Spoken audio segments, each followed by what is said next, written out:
allow me to introduce myself, Henry Kane. Mom? Trump is set to be in the White House in January. Me, I'll believe it when I see it. I say it like that because I think there's still enough time for the DNC and other powers that be to pull some shenanigans. So we'll see.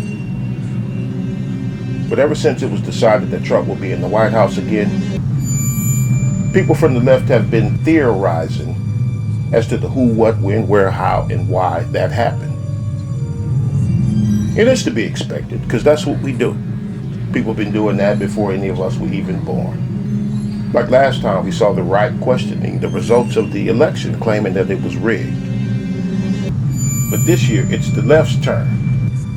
They're even engaging in election denying. Same thing they were claiming when the shoe was on the other foot, the same thing that they were claiming was right-wing, white, racist, Christian nationalist conspiracy theories when the shoe was on the other foot. But the left are now what they were calling election deniers. And claiming that Kamala was set up to fail and how Obama shaded her so she wouldn't win. Questioning the democracy of this country, just like they were accusing the right of doing. What a difference a day makes, huh?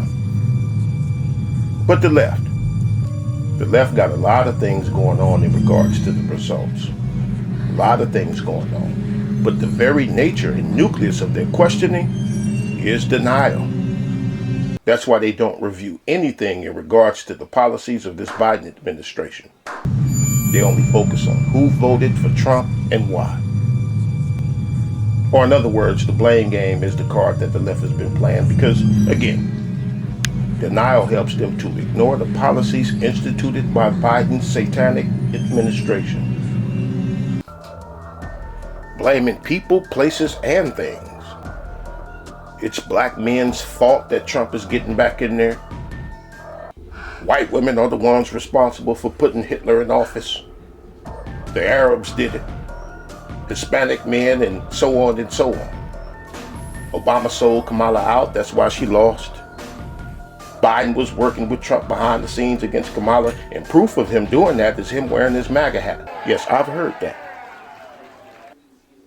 Blaming everything but the policies of this Biden administration.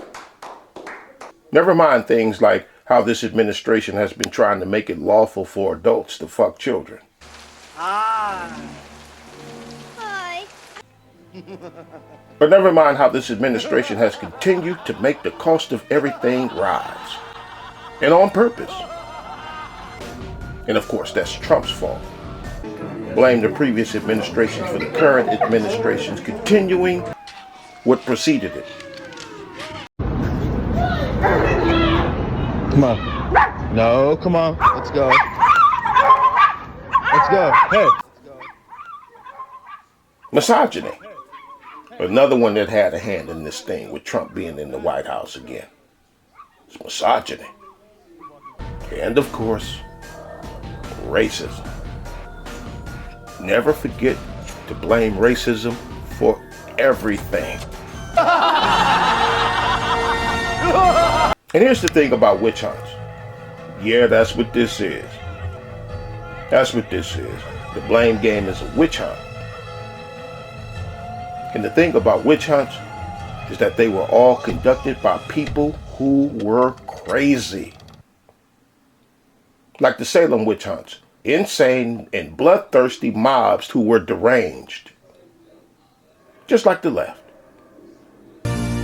How is it that Trump is expected to be in the White House in January? Well, the left ran on two things. Racism and misogyny. Racism and patriarchy. Whereas the right ran off preservation of the nation. The left ran on personal self-interest grouping, race and gender. The right ran on country and the preservation of country values. The left ran on personal selfishness. The right ran on society at large. It just feels right, King. It just seems appropriate. Society at large. Economy, for example. We all know The first thing a conservative will cite when asked what are their concerns, the first thing that's going to come out of their mouth is economy. And we all know that. Meanwhile, Biden has been crumbling industries with his CBDC and his ESG mandates. Two things whose very purpose is to bankrupt businesses. The left has been ignoring that. The right ran on parental rights because they saw how parents were being stripped of their God-given right to govern their own children. The Luciferian activity of the woke progressive movement is why Trump is said to be in the White House in January. The attack on America's monuments, rewording our language, you know how we communicate. They've been rewording and messing with that. The blatant assault on people's religions, assailing people's sexuality, economy, education, entertainment, industries, everything was being attacked by the left. And the people saw it, whereas the left sees it, but didn't want others to see it, which is why they would just hide and they would hide by calling things a racist, right-wing, misogynistic conspiracy theory. But that's why there was a red wave. People could see what the left has been doing and what they were setting up to do in the future. People saw that. And in all of this blaming that the left has been doing, like mindless drones, I've yet to see any of them trash any of this administration's policies that sought to destroy everything that America is. Including what even is an American citizen of the United States. All these people being allowed to flood the country on purpose and then granted the rights of a citizen. And the border is the secondary thing that a right-winger will say after the economy. When they're expressing their concerns, economy, border. Border. Come inside, baby. I want to take And the left loves to call Trump a threat to democracy. And he is. And he is, most definitely. I've been describing him as that since 2016, and I have not stopped, and I don't plan on stopping. He most definitely is a threat to democracy.